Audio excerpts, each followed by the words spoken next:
Hello, everyone. This is Vincent Picciolo, host of the msuwma podcast. We have another amazing episode planned for you today.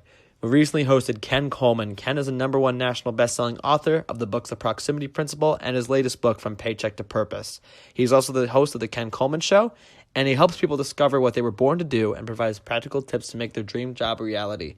In today's conversation, we not only talked about that, but we talked about networking, tips for coaches who are in this type of field, as well as students who are in the job hunt, and so much more. Stay tuned.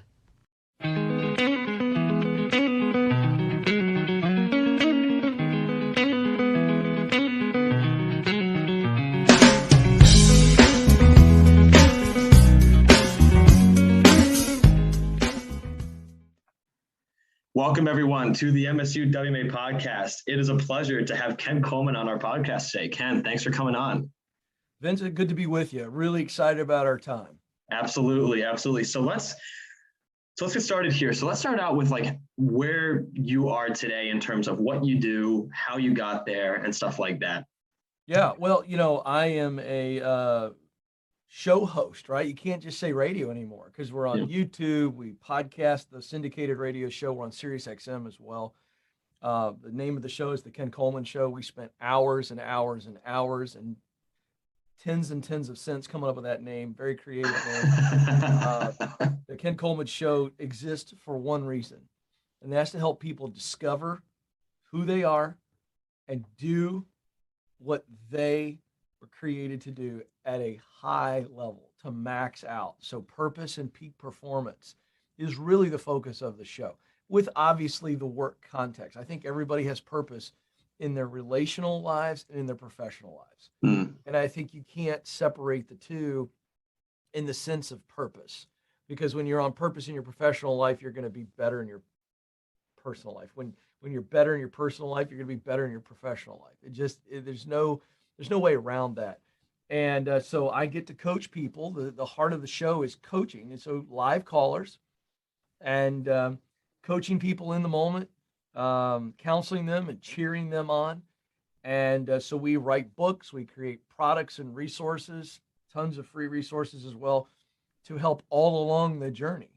Because it's everything from resumes to how to win an interview to how to get promoted and how to grow, continually develop. So we're covering all of that.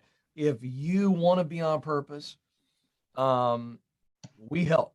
And that is in short order what we do. Perfect. No, that's amazing. So what led you to this passion of yours? So give us a little bit of background of that. Yeah. So I love this question because I was the kid at 16 who was pretty convinced I knew what I was going to do with my life. And so, from the age of 16 on, I was very, very focused on one path, and that was public service in the area of politics. And so my whole life was built towards that, in preparation for that. And then over a series of years in my late 20s, early 30s, the passion for politics began to wane. I began to lose the juice, the fire for it. And that was disheartening and very disillusioning for sure. I don't know if that's a word. I just made it up if it's not. And so I had to figure out, if it's not politics, what is it? And in the midst of that, you go, did I waste my life? Have I squandered opportunity? Is this a couple of nights of food poisoning, or is this my heart talking? You go through all of that fear and doubt and pride, as I write about in the book From Paycheck to Purpose, as these voices that camp out on our shoulder and they crawl in our ears and they stay in our heads. And so I had to recalibrate. I had to figure it out. And then once I got clarity, Vincent, I still struggled.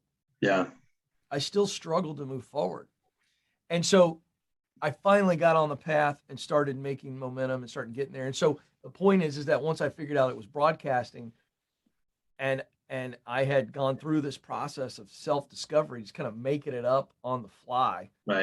I realized that the type of broadcasting I wanted to do was the personal growth and helping people with their purpose and helping people max out. Yeah. And bring in this desire that I've always had to be a coach. And so all of this comes from the journey that I went through and realizing I wasn't the only one. And there are millions and millions of people who never even answer the question, what should I do with my life? They never truly answer it. Right. And No, that's really awesome. So now let's talk about so you talked about your new book. So you have a new book that came out, Paycheck to Purpose.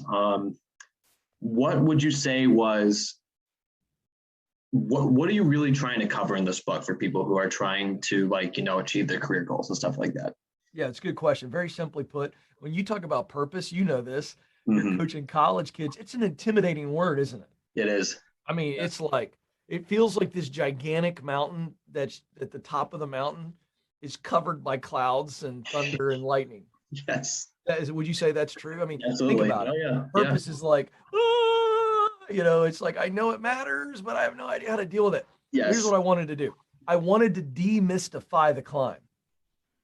First of all, the mountaintop purpose, certainly in your work, this is the context for this book, is actually very clear and very visible, and it's climbable. That's why I wrote the book. As you know, there are 7 stages. So I wanted people to see a clear path to their professional pinnacle. Right. Because listen, we're talking about transformation here. Right. Transformation in our lives, because we are working on purpose. We're making great money, but we're also experiencing tremendous meaning. Right. So when you give people a possible destination, a desired future, you talk about a desired future, like working on purpose, fulfilling that calling in your life, scary. Yeah. So they'll never take it on, Vincent, unless there's a clear path. So whether that's weight loss, getting over substance abuse. I mean, if you think about, Alcoholics Anonymous and their process. I mean, it's a clear path. Right. And it is broken up into doable parts. Right. And so we created the 7 stages: get clear, get qualified, get connected, get started, get promoted, get the dream job, give yourself away. I mean, there's nothing in that is hard for people to wrap their brain around. And so that's why I wrote this book, to give this clear path so that people can see, I can get from where I am to where I want to be. It's actually possible. Yeah, man, that is great. So, and I like how you put it, because you said it's doable. It's not just the fact that the concept might be hard to wrap around, but it's doable to achieve that. So that's great. What else? So as a peer career coach, so at Michigan State, for those of you who don't know, we have a career center called the Russell Palmer Career Center. And I'm a peer coach, so I help students with resumes, cover letters, mock interviews, LinkedIn, handshake profiles, et cetera, et cetera. What would you say to people like us who are in the position of coaches, who are trying to help these kids, essentially help them get their dream job, to connect them with employers and all of that kind of stuff? Yeah. Well, it starts with getting clear. So stage 1 of the 7 stages is so vitally important, because it's the foundation for moving forward. Right. And, let's talk about college kids. So, they come in and, they got all this pressure to pick a major that's going to lead them to a good job, safe job, so they can provide for themselves. That's the core pressure. By the way, if you look at the title, From Paycheck to Purpose, I mean, there really are 2 emotions. This title, it really addresses the 2 emotions around work. First is provision. I got to take care of myself, right? Mom and dad are going to kick me out of the basement. Yeah, right. I got to take care of myself. So that's the first pressure that a lot of college kids are facing: good, safe job for provision. That's the paycheck. But what we all know, and this is true, we all know this, that we long to make a difference in the world. Correct. We don't want just a paycheck. Of course we want a paycheck. We want a fat paycheck. Nothing wrong with that. I'm all for the fat paychecks, right? Yeah. But we all want to make a difference. We want to contribute. That's purpose. Now, so what we got to start with is, for the college kid, is they got to start looking at the clues that life has afforded them to this point. So let's say I'm sitting with you in the office. Let's say I come up to Lansing and I sit in the office with you and I'm doing some free coaching, right? They come in and you go, Ken, I want you to take over this session. Well, I'm going to walk them through the get clear stage, which is we want to identify, number 1, what they do best. Talent, hard skills, people skills, character traits. Yeah. We're asking questions like, you look at your life, what have you always been complimented on? We're looking for clues here. Okay. What has always come easy to you? Right. Okay. And so we're going to dive into this kind of stuff. And then we're going to look at, okay, you're a college kid, so you don't have a long history of work. Right. But you've got enough of experience with work, watching other people work. You're familiar with jobs. You understand how the world works on some level. So when you start thinking about a task or a role that you would play in the workplace, what makes the heart flutter to the point you go, I'd be really, really into that. Maybe even say I'd love it. Because with a college kid, there's not as much experience to draw from, but you have been in an environment in this world where you could be able to say, okay, this is the type of stuff I love doing. You know, I've always loved helping kids. I remember some of the most enjoyment I've ever had is being a camp counselor in the summer, right? And so I'm going to go, okay, great. So you love this, this, and this. You love the work of guiding, maybe coaching, whatever it is. And so now we're going to look at the third piece, results that matter to you. Now, your generation, Gen Z, if I'm right, I think you're Gen Z. Is that right? Yeah. You know, I see different things. It's millennial, like Gen Z. Yeah, so you're on the very, okay, you would be the youngest of all millennials if you're a millennial, but I think you're Gen Z. They're also called mosaics. Your generation cares more about values and relating those values to your work and to the company you work for than any previous generation. Yeah. And so we look at mission, which is results that matter to me. All work creates results. So what results do you want to create? So I would look at that college student and I would go, who are the people you most love to help? If you could get paid to help any people group in the world, tell me who those people are. Yeah. What's the problem or desire those people have? And then what's the solution or solutions, plural, that you care deeply about? There's a values connection in solving that problem or meeting that desire. Now, all of a sudden, we personalized mission. So we put it all together: talent, passion, mission. Right. These are the three elements that every human being has internally. You know, it's like talent's kind of the exterior stuff. Right. They're the premium tools. Passion is heart. Mission is heart. Yeah. I love the work and I care deeply about the results. They connect to my values. So that's what we would do. And you help a young person grab that simple methodology there, even if they don't have all the answers yet, because they'll be able to tell you talent. Even the most insecure, doubtful person, I can pull talent out of. Yeah. Passion and mission. Yeah, there's some discovery there. But if we know what we're looking for and we begin to get those answers, now all of a sudden we put them together. So this is what it looks like. I was created to use what I do best, talent, to do work I love, passion, to produce results that matter to me, mission. So we begin to look for the answers in the marketplace, and that becomes an arrow. Those three come together: talent plus passion plus mission equals purpose. It points out to many professional possibilities. Here's what I want young people to hear. Being on purpose does not mean that there's only one job. I like that. Of your life. It does not even mean there's one career path only for you. And here's the fun part. It doesn't mean that there's only one dream job.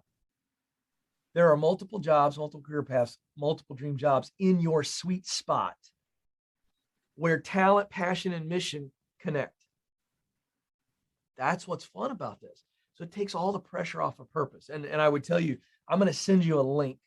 I want to make sure my team, we're going to send you a link. Okay. To our Get Clear Career Assessment. That's at kencoleman.com. Cool. It's a 20-minute assessment that will ask all the questions and it'll spit out detailed report on the work that you are really good at, the type of work that you love, and the results that matter to you. Shows you where you're at universally on all of those, and fills out a purpose statement for you with your top answers. You talk about excitement and awareness, this tool will do it. I'm going to send it to you to take, and you decide if you want to share it with your tribe. But I think college students more than ever need this tool. Yeah. Because it is that awareness that will allow them to explore strategically. Right. That's the key, is to know, okay, this is the direction I need to explore. Instead of, do I go here, and wake up and be 32 and still not happy in my work? Right. No, I love everything you just said, especially when it comes to, like, purpose doesn't mean just one career path. It can be a whole general list of things, but as long as it serves like a specific category, then that's where you can excel at. So I think that's absolutely fantastic. So kind of going off what you were saying before. So when it comes to the student, so I get so excited when a student comes in and makes an appointment, because that means that they're showing that they want to like improve, or they want to, they really want to improve their career search or whatever.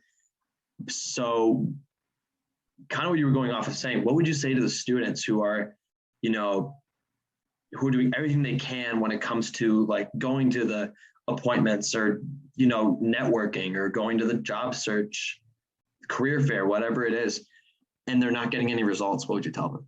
Because we do have a lot of students come in and they've done so much to try to work at it, and they just don't get results. Well, the first thing we want to look at is, what are they doing? Okay.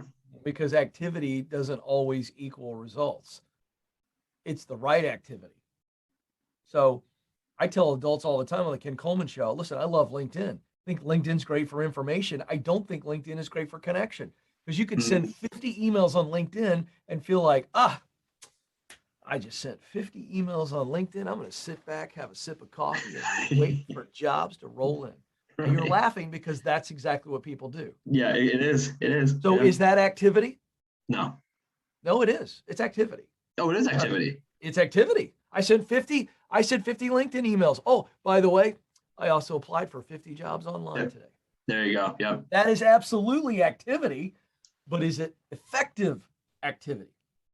100% no. Yeah. You might as well go to Vegas in between waiting for those jobs to come in and put a bunch of money in the slot machines.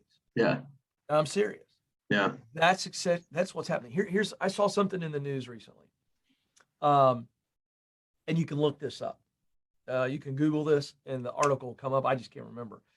They're estimating as many as 10 million qualified candidates over the last year didn't even get noticed because of the artificial intelligence, automated resume software that companies are using, because technology has allowed us to submit more resumes than ever. It's not like the old days. I used to, when I was a kid, when I was a college kid, you're always just going to freak out and think I'm an old man.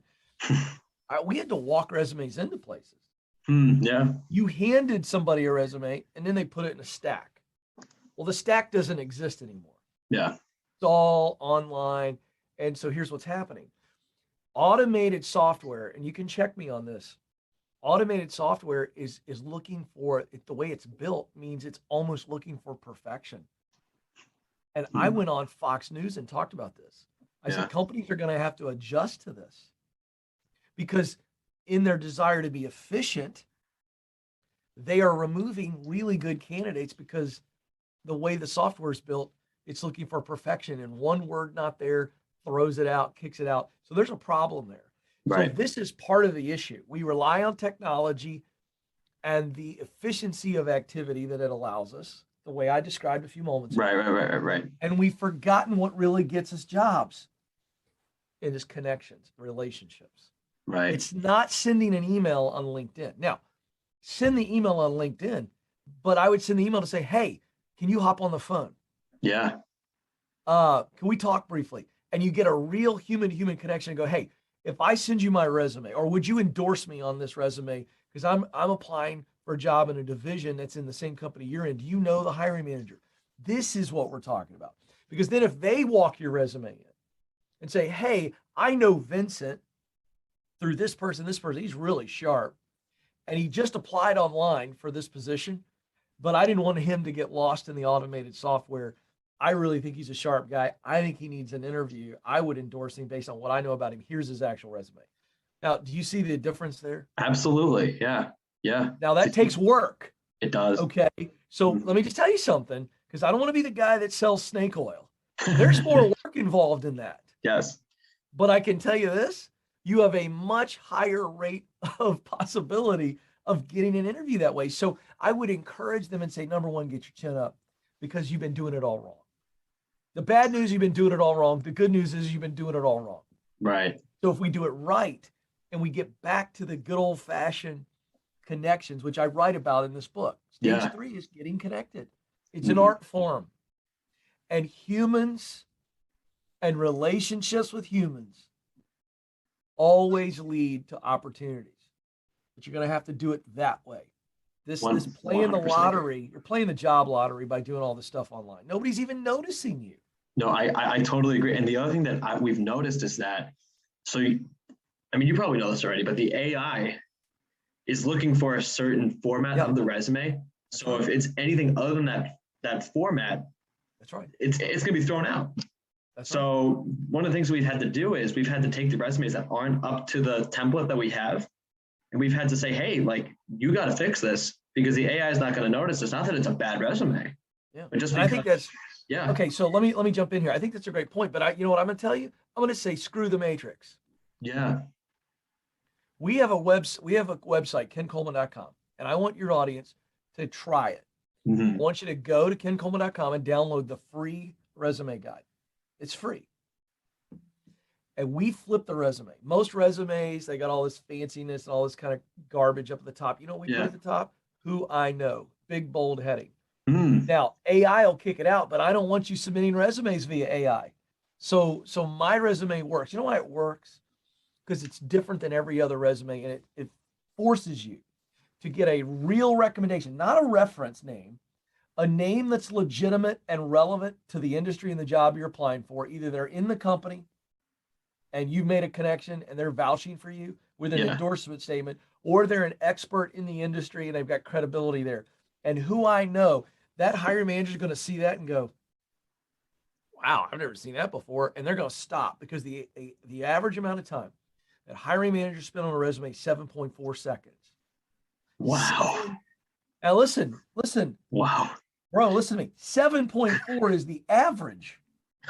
So that means that there's some people who are looking at it like 3 seconds or something like that. And even when they're looking at it, there's a difference between looking at it and paying attention. Yeah. I'm a parent of teenagers. I know the difference. Yeah. Okay. So here's the point I'm making. The relationship piece with the right resume, and you can use the one at kencoleman.com. It comes with a free template. It looks amazing. It's all the things. But you have got to get it in the hands of a real person. Right. Okay. Gotcha. It's not over email or anything like that. Yeah, because here's the deal. Even with the perfect resume, there's no guarantee that you're going to get through the AI. No. But here's what I do know. If you've got a personal connection in the company, and I don't even care if it's 3 degrees, 4 degrees of separation. Right. And they hear something good about you, and that resume actually makes it to their desk, a physical one that looks different than any other resume, because it's a freaking brochure, baby. 1 page, boom, who I know, why I want to be here, what I do, all the things. It's designed for them to go, I got to keep reading this. Yeah. I would just throw that out there. You got to be different. You got to stand out to be able to step in and step up. I love that. That's great. So I really want to dig into this networking piece. Mm-hmm. What would you say is the best way for someone who knows, after following the steps, after doing what they had to do to get their resume up to the standard, et cetera, what would you say to the person who knows what they want to do and has a contact to reach out to? How does that start? What does that process look like to really build that connection and to just keep building connections from that? Yeah, I love this question. Listen, connections are the currency of progress. You want to keep moving on in life. Connections are always the money. They're the currency that gets you the ticket on the next train. Okay, that's what this is all about. And so here's the deal. What's the difference between a connection and the traditional networking? Yeah. So traditional networking is, I've got an agenda and I'm going to go get in a room full of people and try to figure out who can help me with my agenda. Right. Well, that feels like a social hour for vampires. Yeah. Think about it. Yeah. Hey, let's get in here and let me, bite somebody's neck and suck whatever I can, that'll help me. Any connection, any blah, blah, blah, blah, blah. And I leave them on a heap and I go looking for my next victim. Mm-hmm. That doesn't work. So what's the difference between networking and connecting? It is the root word of relationship. Do you know what the root word of relationship is? Of course you do. What is it? The word itself. Sure you do. What's the root word of relationship? It's in the word. Relation. Relate. Oh, relate. There you go. Yeah. The root word of relationship is relate. All right. Now, if I ask you to use that in a sentence, the word relate, you go, well, I was having a conversation and I related to him. Yeah. Am I exactly. right? Exactly. Yeah. All right. Now let's back it back down. When I relate with somebody, isn't it true that I've connected with them? There's a connection. Yeah. There's some connection. See, connection isn't I talk to somebody. Right. Connection is you and me hang out at a coffee shop outside of this. Right. And I learn about your background. I learn about hobbies. I learn about things about you. And somewhere along the way, you and I relate to each other because we get to know each other. We know each other's heart. We know what the agenda is for both of us. We know what we care deeply about. Right. I have related to you. I have connected to you. I'm not trying to be a nerd here. I'm just trying to get to the point here. Right. So when we do what introverts do, and I'm an extrovert, but you know what introverts do really well? They connect well. Because they're not interested in the big group and the cocktail party and meeting everybody there. They want to go deeper with somebody because that's just naturally how they're wired. Yeah. We can learn something from our introvert friends. Yeah. The art of true connection.